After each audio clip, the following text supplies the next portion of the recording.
गुरु के सुमिरन मात्र से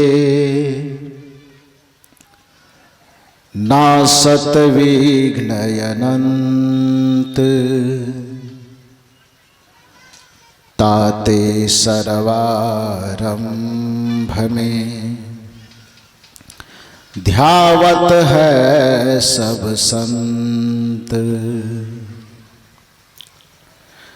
गुरु की महिमा अनंत है,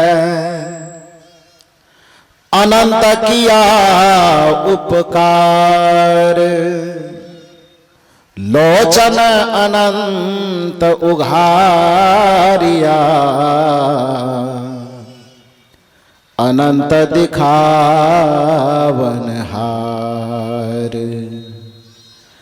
अनंत दिखावनहार।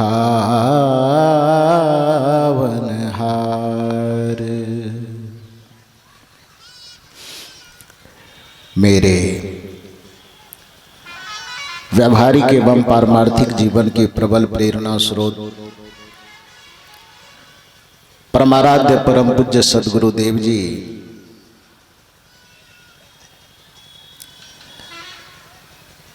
साप्ताहिक ध्यान साधना शिविर के उपरांत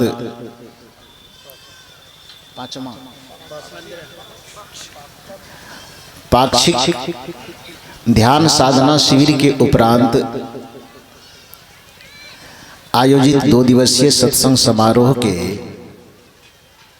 प्रथम दिन के दूसरे सत्र में मंच पर विराजमान परम वंदनीय संत समाज, इस परिवर्तन परिवर्तक स्थल पर विराजमान सज्जनों तथा देवियों, अभी हम लोग अपराह्न कालीन सत्संग सभा में स्तुति प्रार्थना के उपरांत ग्रंथ पाठ सुने। उसमें से एक संदर्भ निकला, संत और सत्संग की महिमा। उसके ऊपर हम मंच पर विराजमान विभिन्न महापुरुषों से अनुभवपूर्ण विचार को श्रवण किए, जिसमें अभी बड़े ही सारगर्भित विचार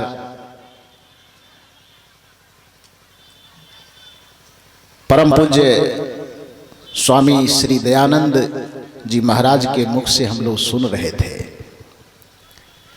उनकी वाणी इतनी सारगर्भित होती है, हृदय स्पर्शी होती है कि उनका प्रवचन सुनते सुनते सुनते सुनते आंखें अपने बंद हो जाती है। चेतना बहुर्मुखी से लौट करके अंतर्मुखी होने लगता है। यही सच्चे संतत्व की पहचान है। निवेदन की कड़ी में थोड़ा निवेदन मैं करूं। इस भवसागर में फंसे जीव को पार होने के लिए संत एक ध्रुव तारा के रूप में है। इस संसार को भवसागर कहा जाता, अथाह सागर। और आप लोग जानते हैं कि जब बीच समुद्र में कोई व्यक्ति फंस जाता है, कोई नाव चलाते चलाते बीच समुद्र में फंस जाता है, तो आज के जमाने में दिशा सूचक यंत्र है। वो दिशा का ज्ञान न होने पर भी वो यंत्र के माध्यम से पूरब पश्चिम उत्तर दक्षिण जान लेता है। लेकिन एक समय ऐसा था जिस समय यंत्र नहीं बना था। उस समय जब समुद्र अथाह समुद्र में व्यक्ति फंस जाता था, पूरब पश्चिम उत्तर दक्षिण चारों तरफ देखने पर भी दिशा का ज्ञान नहीं होता था, तो उस समय उस समुद्र में फंसे हुए नाविक क्या करते थे, कैसे निकलता था उससे? एक उपाय करता था, दिन भर किसी तरह से उस समुद्र में ठहरा रहता था, रात्रि होने का इंतजार करता था। रात्रि में क्या करते, बुजुर्ग लोग जानते होंगे। रात्रि का इंतजार क्यों करते थे? क्योंकि रात में आकाश में तारा निकलेगा, और तारा में सब तारा डमाडोल होता है। एक तारा है जिसको ध्रुव तारा कहते हैं। हम लोग गांव देहात में उसको कहते भुरकवा तारा कहते हैं ना। पूज्य साहिब स्वामी जी महाराज भी अपने पद में क्या गाते हैं आंतरिक आकाश में देखने के लिए क्या कहते, गुरु युगति से देख गगन में तब झलके एक तारा।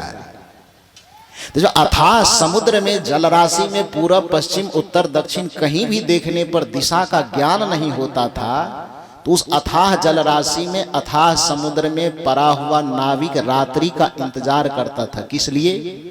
रात होगी, आसमान में तारे निकलेंगे, और उस तारे में एक तारा जिसको ध्रुव तारा कहता है, उसको ध्रुव तारा क्यों कहा जाता था?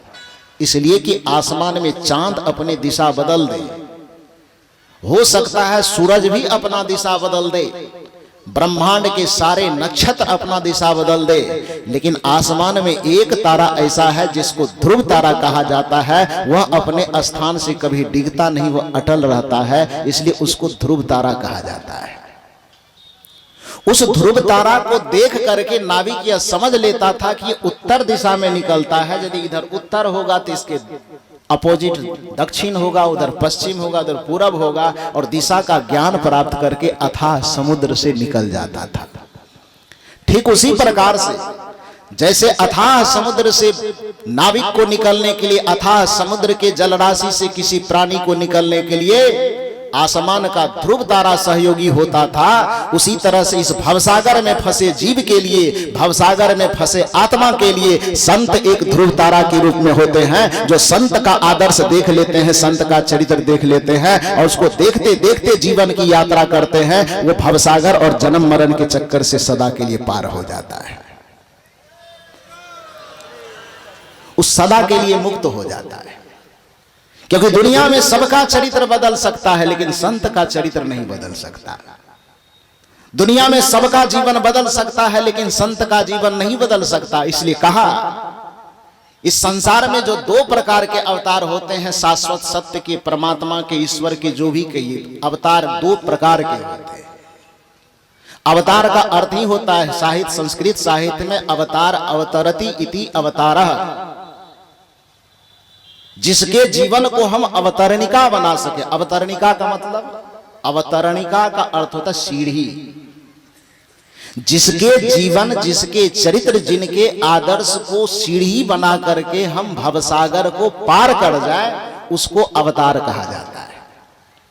संत के जीवन को हम, संत के चरित्र को, संत के दर्शन को हम आधार बना करके उस पर चढ़ करके हम भवसागर को पार करते हैं, इसलिए संत को अवतार कहा जाता है।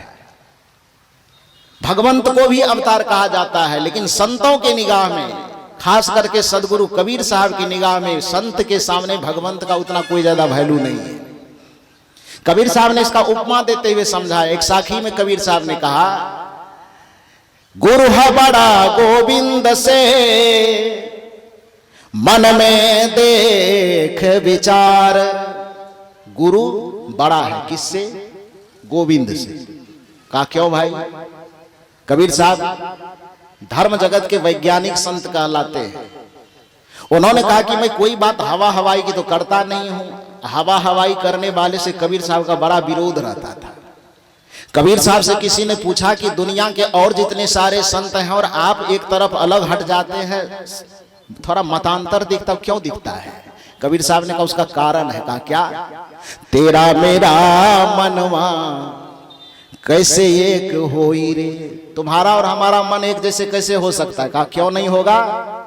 तू कहता कागज की लेखी, तो हर एक बात का प्रमाण देने के लिए केवल कागज की बात तू दोहराते रहता है। जिस बात को प्रमाणित करना हो बस कागज की बात, पोथी की बात, पुराण की बात, कथा की बात, कीर्तन की बात करते रहता है। अरे कुछ अपने अनुभव की तो बात कहो। तू कहता कागज की लेखी, मैं कहता निज आँखन देखी। तू कहता कागज की लेखी, मैं कहता निज आँखन देखी। तेरा मेरा मनवा कैसे एक होई रे। तुम्हारा और हमारा मन एक कैसे हो सकता है? तो कबीर साहब से पूछा कि भगवंत के भी अवतार, संत के भी अवतार आपके नजर में? का भगवंत का अवतार नीचे, संत का अवतार ऊपर। कहा क्यों? कबीर साहब कहते हैं, गुरु है बड़ा गोविंद से, मन में देख विचार, विचार करके देखो का क्यों? हरि सिर जय तो बार बार, गुरु सिर जय तो पार। हरि का सृजन किया, परमात्मा ईश्वर का सृजन किया, जीव बार बार आवागमन के चक्कर में फंसने के लिए मजबूर होता है।